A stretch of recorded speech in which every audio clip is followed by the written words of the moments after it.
Assalamualaikum, my name is Ibrahim Cummings. Welcome to CIOGC's newest podcast, Roots and Reflections, where we talk about the stigma of mental health in the Muslim community. And I'm joined with our guest. Assalamualaikum everybody, I'm Mace. Assalamualaikum everyone, my name is Saima. So, Saima and Mace, can you guys please introduce yourselves to the audience, let them know your educational background, your organization's background, your professional background, and why you chose this profession? Yeah, sure. Assalamualaikum everybody. My name is Mace. I'm a licensed therapist. I have my master's in community counseling from Loyola. I have been practicing full-time as a therapist since 2023, and I have experience working in inpatient units, partial hospitalization units, and outpatient private practice. And my specialties include anxiety, depression, and trauma.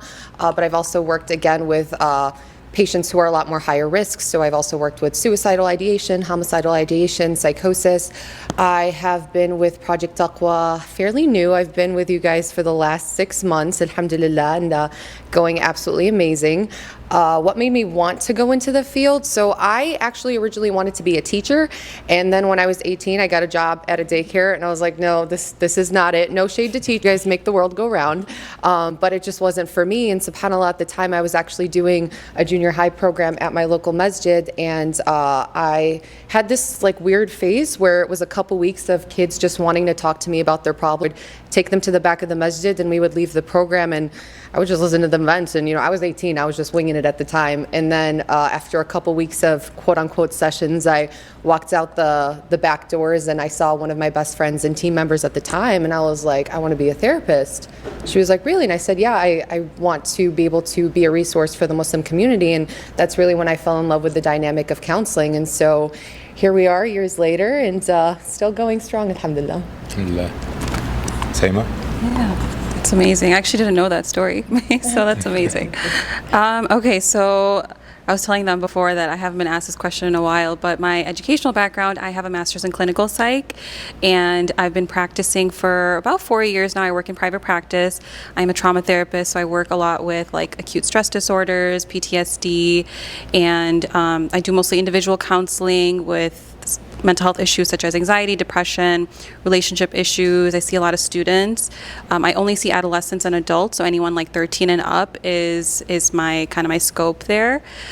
And when it comes to my organizational background, Project Taqwa is what the organization we're both a part of. It is a nonprofit advocacy organization for the Muslim community, and we've been around for, inshallah, in August it will be 5 years. Wow.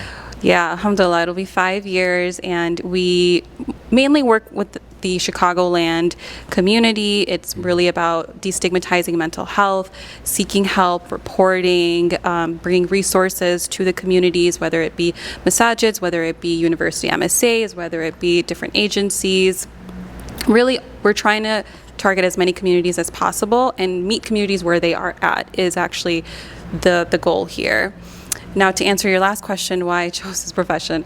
So it goes, my story is a little bit different. I actually didn't decide to go into psychology until after my undergrad.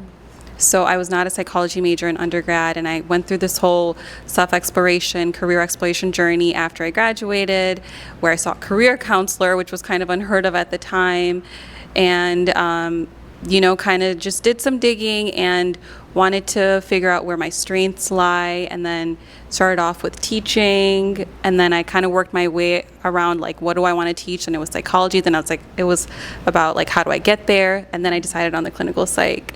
And then I didn't really know I wanted to be a therapist until I actually started doing therapy, to be honest, which was into my master's program. So a little bit of a different journey than others, but alhamdulillah for it. Here we are, years into it. Thank you guys for sharing that. Yeah. So I kind of want to just jump straight into the first question of the show. Now we know growing up, at least a majority of us know growing up, that the younger generation has a different upbringing than the older generation, whether it's because of the use of social media, the use of different things that weren't around in our parents' generations, that probably make people self-critical or make them look at other people as if they have perfect lives and they live this perfect life that, you know, there's nothing wrong in their lives. And it sometimes makes people, from what I've heard, it sometimes makes people hard on themselves with where they're at, and they don't have the resources or the people to go to talk about these things. So can you guys shed some light on the stigmas in the Muslim communities around the Muslim communities that causes these younger people to not want to seek help, or especially in men, you know, they're too tough to to seek help, or all these different types of things. So can you guys shed some light on that? Yeah, so when it comes to the stigmas, there's many, right? And I think sometimes it can vary depending on family culture, depending on community. However, I guess some of those overarching themes are, you know, of course, in the Muslim community specifically, is mental health issues are directly linked to weak faith a lot of the times, right? Where it's, if we are struggling, that means we are not religious enough, or we don't have a relationship with God. And these are the stigmas, right? These are the misconceptions that if you are struggling, then you're probably doing something wrong in your faith. So that would be one. The other would be, if we're going to be talking about men's mental health, I think it's going to be the idea that they should not emote, that they should not be vulnerable, that they should not be weak, quote unquote. So that would be probably a major stigma when it comes to men's mental health, right? But I think it's also about mental health specifically has such a negative connotation in society, where it's anything negative should not be associated with Islam/Muslim community, is like this misunderstanding. So if you are anxious, if you are depressed, if you are struggling, then the right way of dealing with that is either strengthening your faith, which is true in many ways, but also which is, you know, put a smile on your face. Like, you should not be sad. Sadness equals you're doing something wrong. So these are, and then of course speaking up is not really normalized either. So I would say these are pretty common misconceptions, is the idea of it being a negative thing. Also, oh my God, this just popped in my mind, is I feel like mental health and psychology is perceived as a westernized concept, which in reality, it's just a holistic, worldly phenomena. You know, it's something that exists within all of us, and it goes back to the prophetic times, honestly, and I'm sure we'll get into that as well. But the fact that it's a westernized concept, the fact that it's a them problem, not an us problem. So these, I think, are the stigmas that have carried over through many, many generations, and today we see a lot of people thinking not just twice, but maybe 10 times before they seek help. Yeah.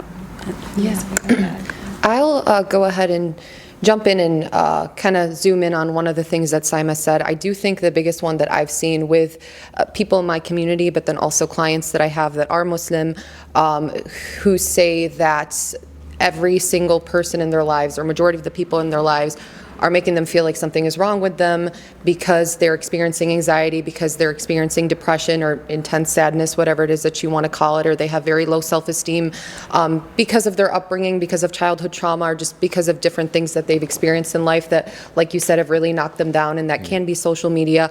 And so I think I want to start by saying that if you have somebody in your life, whether it's your child, your partner, friends, family, whoever it is, if somebody comes to you and says that they are struggling, very first thing is that we're all struggling. We're all struggling in different ways. This is dunya. This is literally like the lowest world. This is not Jannah. The great thing about Jannah is when we go there, inshallah, may Allah subhanahu wa ta'ala make this gathering a gathering in Jannah and reunite us all there. Mm-hmm. The amazing thing about Jannah is you are not going to feel anxious, and you are not going to feel sad, and all of those things are going to vanish, and it's not going to be a thing.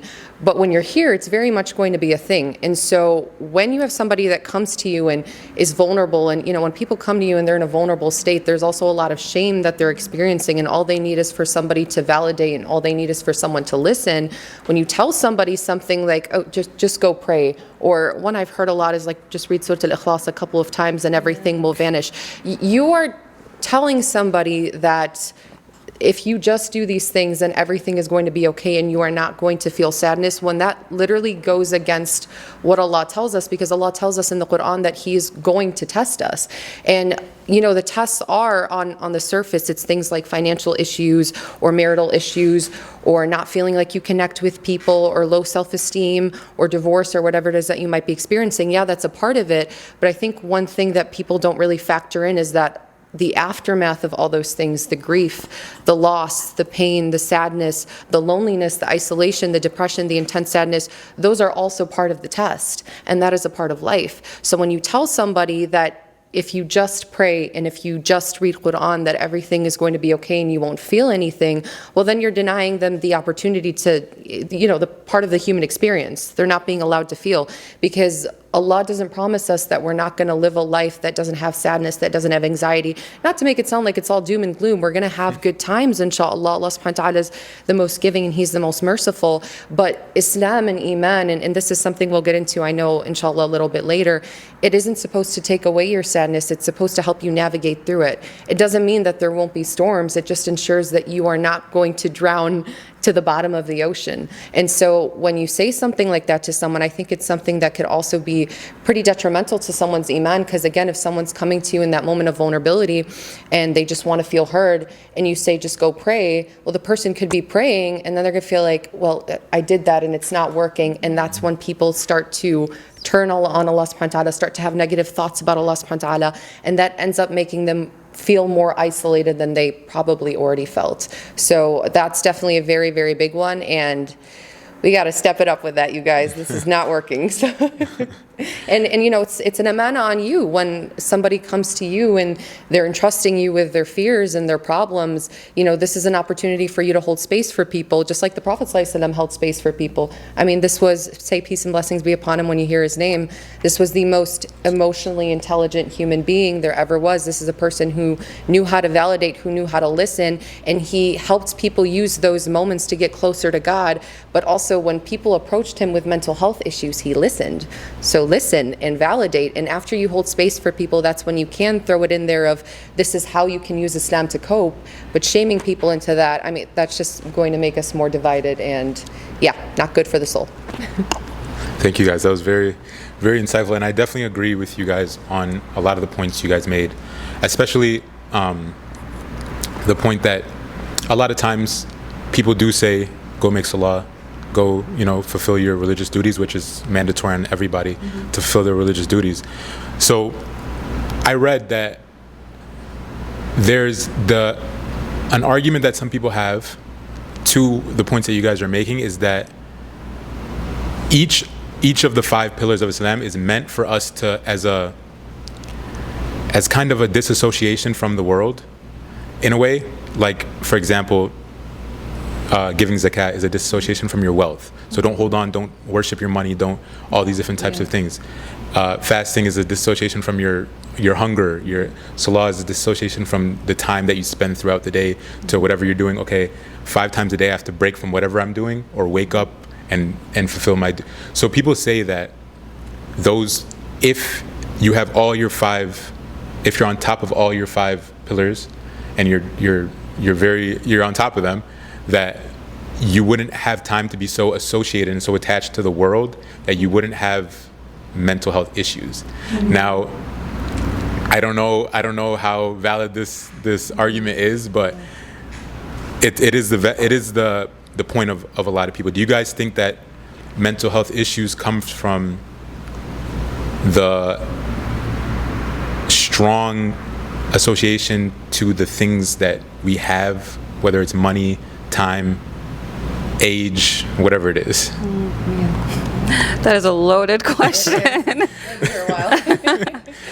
But okay, so I'm going to start off by saying that mental health, mental illness is a very individualistic, very situational concept, right?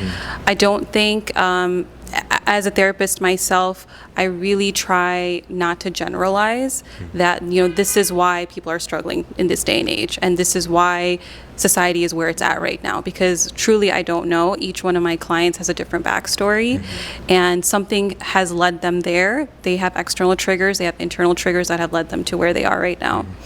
Now, this concept of being too attached to the dunya, right? That is something that I think many scholars have spoken to, that we can probably give our professional and personal opinions on.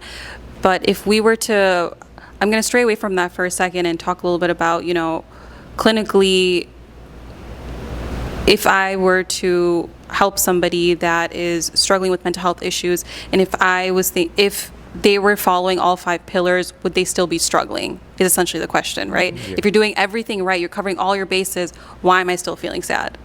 That's the question, right? But that's when it comes down to, we have to realize that Islam and psychology is integrated.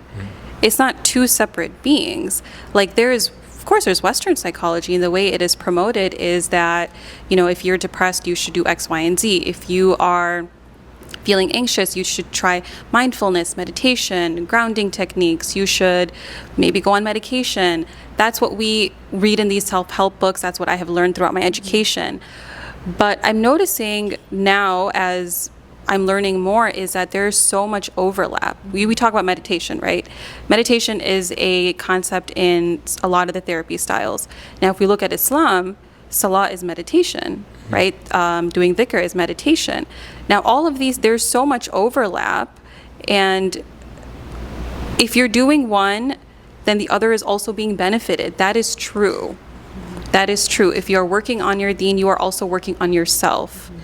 But does that mean it's going to stop you from feeling what you feel when something bad happens? That's the question. If something bad is happening, in my life, I'm going to feel sad. I'm going to be angry. I'm going to be anxious. I'm going to be frustrated. Emotions are temporary. And we're talking about one side of the spectrum where we're just feeling certain things, right? Where we're feeling anxious, where we're feeling sad. I'm not even talking about the other side of the spectrum where someone may be struggling with like psychosis or a mood disorder or PTSD. That's a little bit of a different story that would require more extensive information. But when it comes to mental health issues, like relationship issues, marital issues, stress management, self-esteem issues, we use the pillars of Islam. We use Islam as a way to navigate through these, just like how Mace was saying earlier. It doesn't solve our issue. It helps us navigate through it and see clearly. Because the biggest thing when it comes to mental health issues is acknowledgement, awareness, acceptance. You can't get to acceptance until you acknowledge what you're feeling. You can't accept yourself as a person until you're aware of who you even are. You said acknowledgement, awareness, acceptance. Yes. Okay. So the concepts of acknowledgement, acceptance, and awareness, those are all very, very big things, and things that are also a part of the therapy process. So, first and foremost, acknowledgement is acknowledging the things that you're feeling and acknowledging that you're struggling. And a big part of the problem is a lot of people are going through life with a lot of shame, with that feeling of I feel small and there's a lot that's wrong, and I feel it in my mind and I feel it in my body, but I'm just going to push it to the side and suppress it, which will always bite you. It will always come back to bite you. It never actually goes away. All these experiences that you have, all these traumatic experiences, all these experiences of feeling left out, feeling small, of not connecting with people or not connecting with Allah subhanahu wa ta'ala, these are all things that get stored into your body. You can't just sweep it under a rug. And so just acknowledging that, hey, something is wrong. I am not content. I am not happy. I am disconnected. I am not lonely. Putting a name to how you're feeling, like actually saying this is what I'm experiencing and verbalizing that is something that helps so much, because then you're not living on autopilot, you're not living a lie, you're not lying to yourself. And then that next step of awareness comes in, and this is really what therapy is all about, is understanding your experiences, understanding why you are acting the way you are acting, understanding your childhood and how that plays a role into your present relationships, how it plays a role into your relationship with Allah subhanahu wa ta'ala, and then eventually getting to a place of acceptance. And this is a very big thing in Islam, right, is that we need to be able to trust Allah subhanahu wa ta'ala, and we need to trust that, not everything is going to go your way here. We're very aware of that intellectually, but emotionally we get so caught up when things don't go the way that we want them to, and then it's just kind of like a whirlpool, and that's when, the whisperings of shaitan really get to us, and that's when we start to self-sabotage. But acceptance of, Allah subhanahu wa ta'ala decreed what He had decreed. All these experiences that I'm having, all the mental health struggles that I'm having, were decreed by Allah 50,000 years before the heavens and the earth were even created. And trusting that Allah subhanahu wa ta'ala is the best of planners, and that's the Islamic one. And then the psychological approach is, the concept of radical acceptance of, you don't like it, but also how can we get to a place where you can be content with your life and content with yourself. And so, yeah, definitely those three things are things that, you can get to through workbooks and podcasts and therapy, and even just making dua that Allah subhanahu wa ta'ala helps you get to that place. Transitioning back to what you were talking about, Ibrahim, about attachment styles, I think that's a very important thing to keep in mind too. I think we hear it all the time these days, especially I've been hearing that there are a lot of TikToks, we were talking about this before, about how people are talking about like attachment styles, and mashallah, everybody's just Freud on TikTok these days, and everyone's just talking about how attachment styles play a role into your relationships. And we know that first and foremost, it's a fact of life, is if you attach yourself to anything or anyone else other than Allah subhanahu wa ta'ala, you will get to a place where that very same attachment ends up breaking you and breaking your heart, and causing cracks in your mental health. But it's a lot easier said than done, and clients will talk to us about this all of the time. And it's like, how do I get to that place where I can just give my heart to Allah and give my problems to Allah, and not be so dependent on people, and not be so dependent on materialistic things or money or power or the way that I'm perceived? How do I just let all of that go? And a part of that dates back to your attachment style. And there are 4 different types of attachment styles. There's secure, there's insecure, there's avoidant, and there's anxious. And it really dates back to, and if you go to therapy, you will unpack your childhood trauma. It typically always goes back to childhood. It typically always goes back to our relationship with our parents or caregivers, whoever had a big role in raising you. And basically the gist of it is that if you had parents or caregivers that were attuned to your needs, that were supportive, that were loving, not to say they were perfect, but really provided an environment where you were able to grow, where making mistakes was accepted, where feelings were accepted. Like if you had a bad day or you didn't do well on a test as a kid, is that you were still embraced, and you were still being provided with the space that you needed to explore the feelings that come with that. Then you will be securely attached. You will be securely attached to people. You will be securely attached to different relationships in your lives, to money, to jobs, to whatever it is. Again, it's still possible to have a stable childhood and still struggle with those things, because it's a pretty human thing, but you really have that foundation. But with the other attachment styles, if you had a parent or caregiver that was unstable, you grew up in an environment that was very chaotic or unpredictable, or even if your emotional needs were just not met, as in any time that you made a mistake, you were shamed, parents just could not provide you with space, could not provide you with the support that you needed, then when your parents treat you that way, or your parents don't make you feel safe, or your parents don't make you feel loved the way that a child needs to be loved, then you start seeking that love elsewhere. And it's typically very unconscious, right? It's just kind of embedded deep in your unconscious thoughts, but it comes out, especially as an adult, because first of all, nobody gets to adulthood without some sort of trauma, but that's kind of one that can really cause, again, cracks in your attachment style. And so what people start to do is they start to seek out that love that they never got as children, or seek out that emotional support or that emotional validation that they didn't get as kids, and it really makes them latch onto things and latch onto people in a very wrong way. And this is not just a concept in Islam, this is a concept in psychology too. Like we'll tell clients all the time, if they get a new partner, we'll keep them in check and be like, your partner can't meet all of your needs, and your whole world is not supposed to revolve around your partner, and we'll try to break that attachment. In Islamic perspective, we know that everything in life is going to perish. Everything is either going to leave us or we are going to leave it, because that is the reality of this dunya. But to keep in mind that again, identifying the attachment style, identifying those childhood experiences that are playing a role in the way that you are attached to things is a very, very big part of it. And also keeping in mind too that if you had people, and not just parents, right? This goes to extended family, this goes to friendships, this can be dated back to experiences that you had being bullied or being laughed at frequently by your siblings or classmates or whoever it is, and you just keep getting those messages that I don't matter, nobody wants me, nobody cares about me. You start to feel like the world has abandoned you, and that's when that starts to make people feel like Allah has abandoned me too.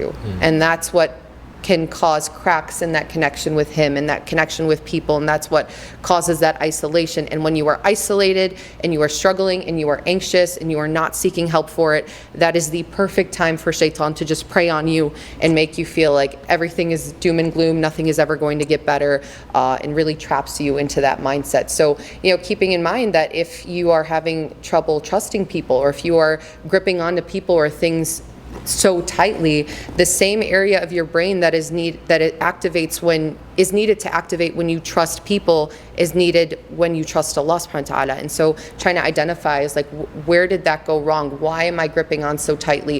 What am I trying to get out of this experience, out of this person? What need am I trying to get fulfilled? So you said, I just want to touch on something that you said. You said nobody gets to adulthood without trauma. Can you explain that? Like, why is that a concept? Why is it that people, in order to get to adulthood, you have to go through some sort of trauma? And are there people who can get to adulthood without going through trauma? And what does trauma look like? Is trauma always, whether it's a death, whether it's something that heavy, or is it trauma? Maybe people, for example, people are so spoiled or grew up so spoiled, or that they haven't. So when they hit the real world, for example, they don't know how to handle, for example, people telling them no or things like that. So is that also a form of trauma, or is trauma only going to be like a devastating like loss or war or something like that? Do you want to go? I can take that. So the way I define trauma is can be a spectrum, right? Just like the actual book definition of trauma is the normal response to an abnormal event. Now that abnormal event, it really depends on how the person is perceiving the event as well. So when I say trauma is a spectrum, it could range from childhood neglect / a bullying incident at school to on the other side of the spectrum, which could be emotional abuse, verbal abuse, physical abuse, sexual abuse, domestic abuse. All of those things are also trauma. Loss of a loved one, war, so many other things, right? It's a huge spectrum. I think a lot of times in society, when we think of trauma, we think of very extreme things. But trauma is essentially a response from that the person is having to whatever they've experienced. Right? It could be, like I said, like a bullying incident. It could be a fight between siblings. It could be secondhand trauma as well. Like, let's say witnessing conflict within the household, whatever that looks like, right? So when we say that, that nobody really grows up without experiencing trauma, I don't want it to sound discouraging that, everyone's just going to grow up like messed up or something like that. It's not really about that. It's more just like during our developmental years, everyone's got a different mind. Everyone is perceiving things very differently, and whatever upsets them to a point where it's shaping their personality, it's shaping their neurochemistry, it's going to impact them in some way, right? If there is betrayal that the child has experienced in middle school by a friend, that's going to impact how they trust others later in life. Oh. If not addressed early on, if like early intervention doesn't happen or something. And that's that's just one singular incident, right? And it could go into anything, it could go into how the parent responds to the child when they don't do well in school, let's say, right? All these things, it's about the way the person is perceiving the world around them, their worldview. And I don't want to go into what's right and what's wrong. I think it's just trauma is a very individualistic concept. Yeah. So you mentioned the developmental years. You kind of were talking about Yeah. the trauma, and you said through the developmental years. What are the developmental years? To people who don't know, what are the ages that you're going through that developmental stage? Yeah, I think it's usually like they say that the first 10 years of your life kind of define the next 10 years of your life, and so on and so forth. Okay. And I can add that research does show that traumatic events that occur before the age of 18 have the possibility to have long-lasting negative effects, because those are the most vulnerable ages. Ages birth to 10, you are completely dependent on your parents, you're completely dependent on your caregivers, and then as you're growing up, and especially in the teenage years, I mean, this is when you're so vulnerable. This is when you really start to hate yourself, and you're looking for messages from adults, from loving parental figures and mentors to tell you that you matter and to tell you that you are important. And also when we're talking about the impact of trauma, it's also important to note that research is showing that it's not just about the traumatic event itself, but it's about the amount of support that you had throughout the traumatic event. So two people can go through that same exact experience that Simon was talking about. I think you mentioned like being betrayed by a friend in middle school, which I think is a very universal experience. I don't think you become an adult except that you had some friends that stabbed you in the back in grade school or middle school or high school or whatever. And it's a very difficult experience, especially middle school and high school, when this is when you're really trying to find relationships outside of your family. You're trying to build that peer support. And so two people can go through that same exact experience. One kid can go home and, tell their parents, and their parents can validate and, try to help them work through the situation and really hold space for their emotions, give them a hug, give them a pat on the back, whatever. And, the kid, it still hurts, but now it's just that they've had that foundation, they have that solid ground to return back to, so they can be like, okay, I'm okay, I matter, like this is tough, it hurts, but I'll be able to get through it because I have this person walking alongside me, because I'm in middle school and I'm vulnerable and I don't know what the heck I'm doing because it's just this big world. And then another kid can go home and have nobody to talk to, can cry themselves to sleep, can really just marinate in those negative ruminative thoughts of I don't matter, they're doing this to me because I'm not pretty enough and I'm not smart enough, nobody's ever going to want me. Or they can go to a parent and the parent can just be like, it's no big deal. Maybe they'll say something like, you deserved it, which unfortunately is more common than you would think. And now the kid is really sitting with that, again, getting that message that I don't matter. And then next thing you know, these are the adults that are anxiously attached to their spouse or their children, because they did not have the proper support throughout that experience. And so that's something that's important to keep in mind too. It's not just what happened, it's how many people did you have supporting you when that happened. Something I just wanted to add to that is using that actually particular example and making it an adult dealing with childhood trauma, right? Something that happened in middle school, but now you're an adult and it's impacting you. So what can be done then, right? And if we kind of work through those 3 A's, as I'm calling them now, acknowledgement, awareness, and acceptance, we can acknowledge that, okay, I'm feeling unworthy. I feel like I'm not good enough in life right now as an adult.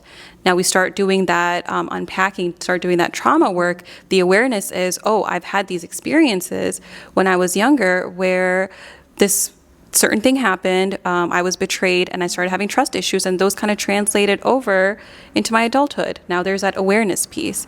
Now the acceptance is that this happened to me. I don't have to be okay with it, but this happened to me and it sucked. But does that really define who I am as a person right now? And that's a journey, right? We're talking about journeys right now. We're not talking about a couple sessions. We're not talking about a conversation between friends that's going to get us to that acceptance point. It's a journey. But eventually we want to reach a point where it's like, regardless of what happened to me when I was a child, right now as an adult, I am good enough, I am worthy. And of course, always wanting to bring it back to us as believers, I am worthy because I'm still here and Allah wants me here. Yeah. I can add just one more thing. That entire process is called reparenting, and it's one of the biggest things that we work on in therapy. It's, we'll always tell clients, like, you're not responsible for what happened to you as a kid, whether it was parenting parents abandoning you or not meeting your emotional needs or a bratty kid stabbing you in the back or whatever it was that you experienced, you're not responsible for that, but you are responsible for how you take care of yourself now and how you handle yourself as an adult.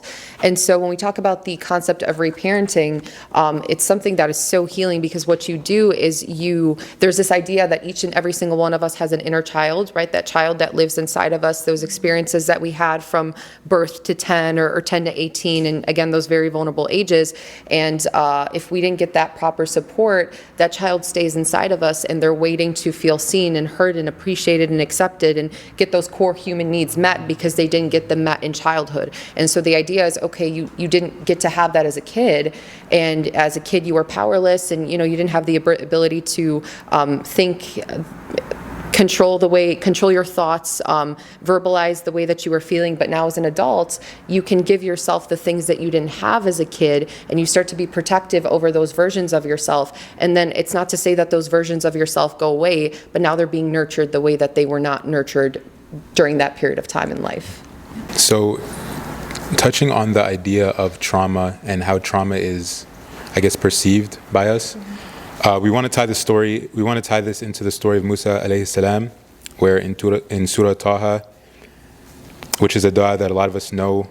Some of us say it before tests. Like I remember when I was growing up, I went to Universal, and they would always tell us to say this before your test. قال رب اشرح لي صدري ويسر لي أمري واحلل عقدة من لساني يفقهوا قولي. I'll put the English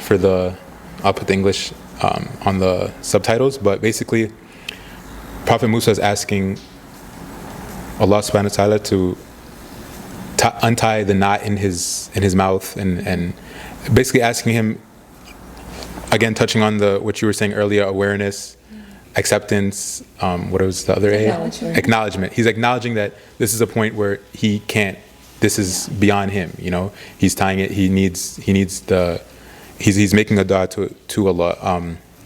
So if you guys want to just touch on that a little bit and kind of elaborate on the story of Musa and how we should look at him as an example, especially, I don't want to say especially, but especially men,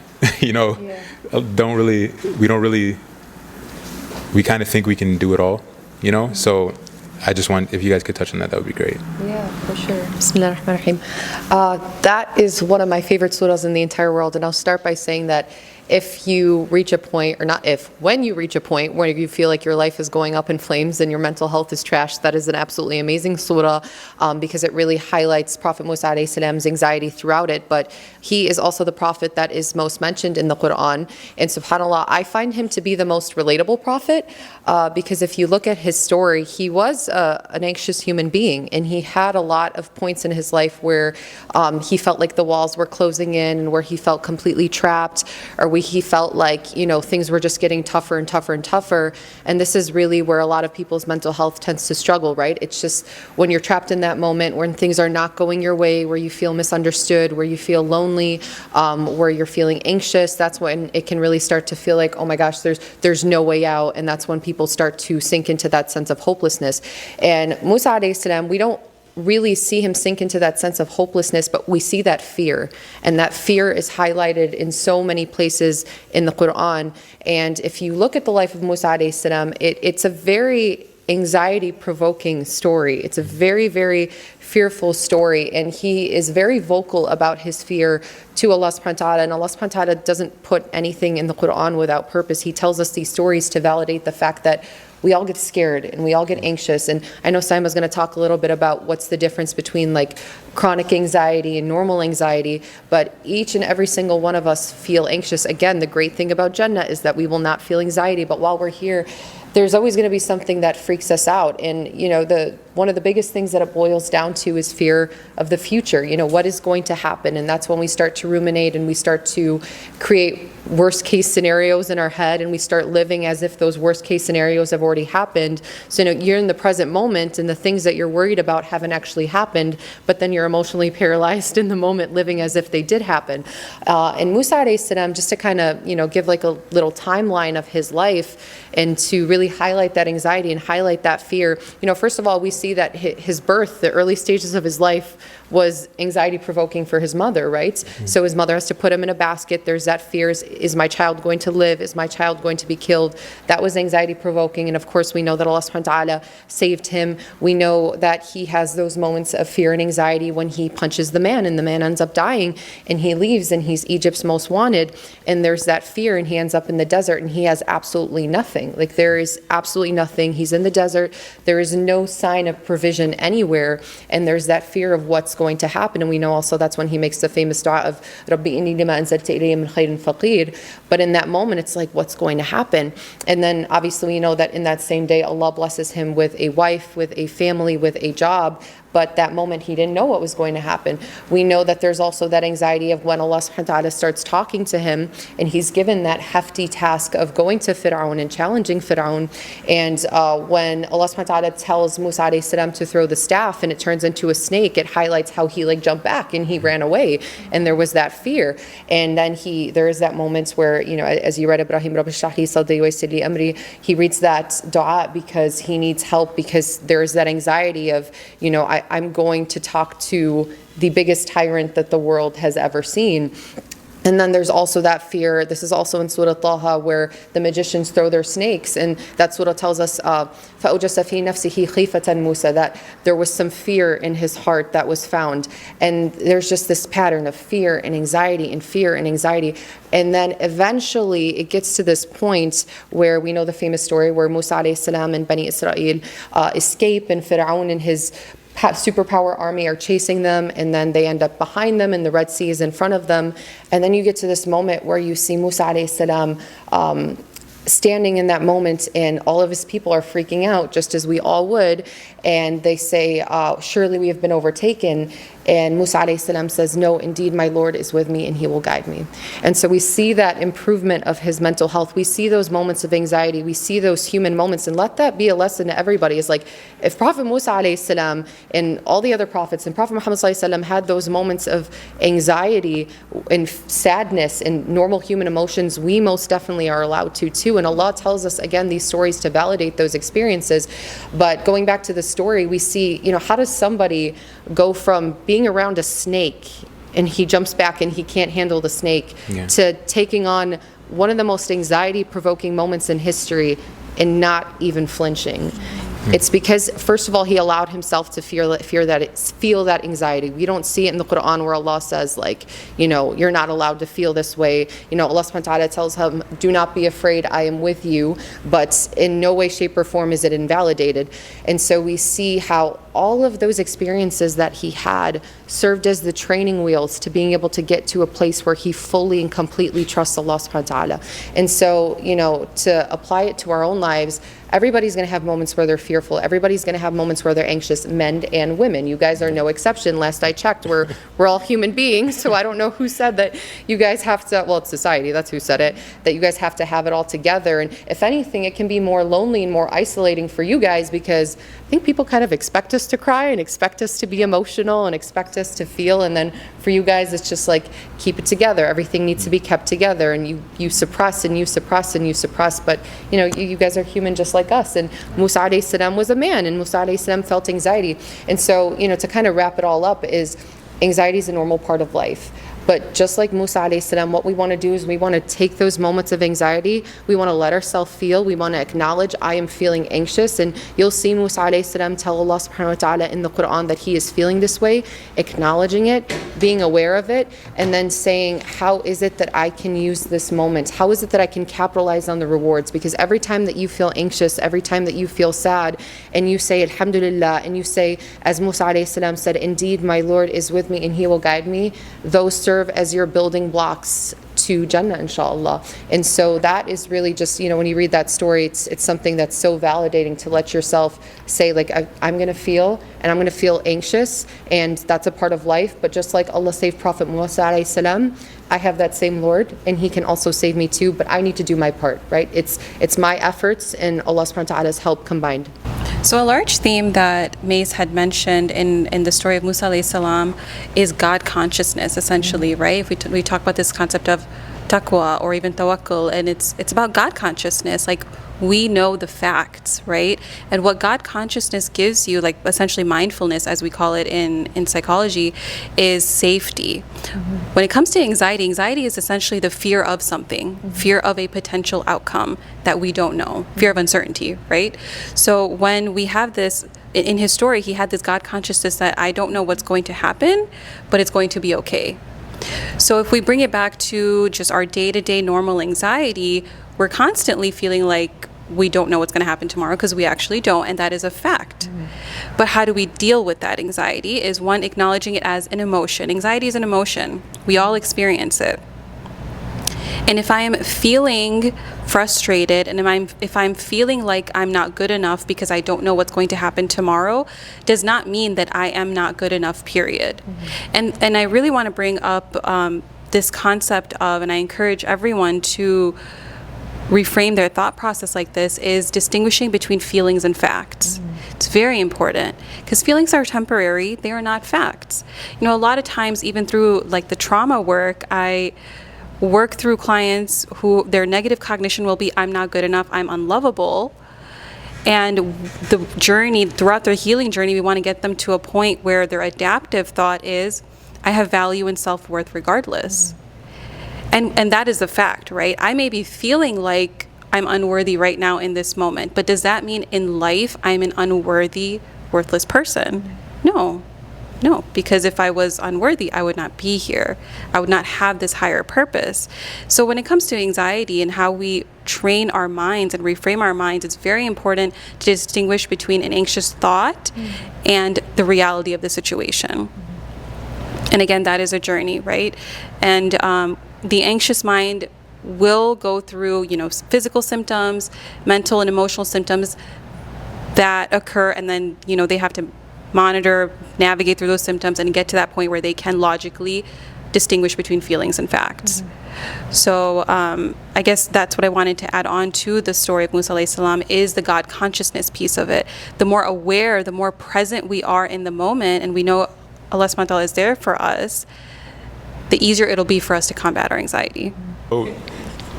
So first, I want to thank both of you guys for all of the insight and everything. It was very, very, very insightful.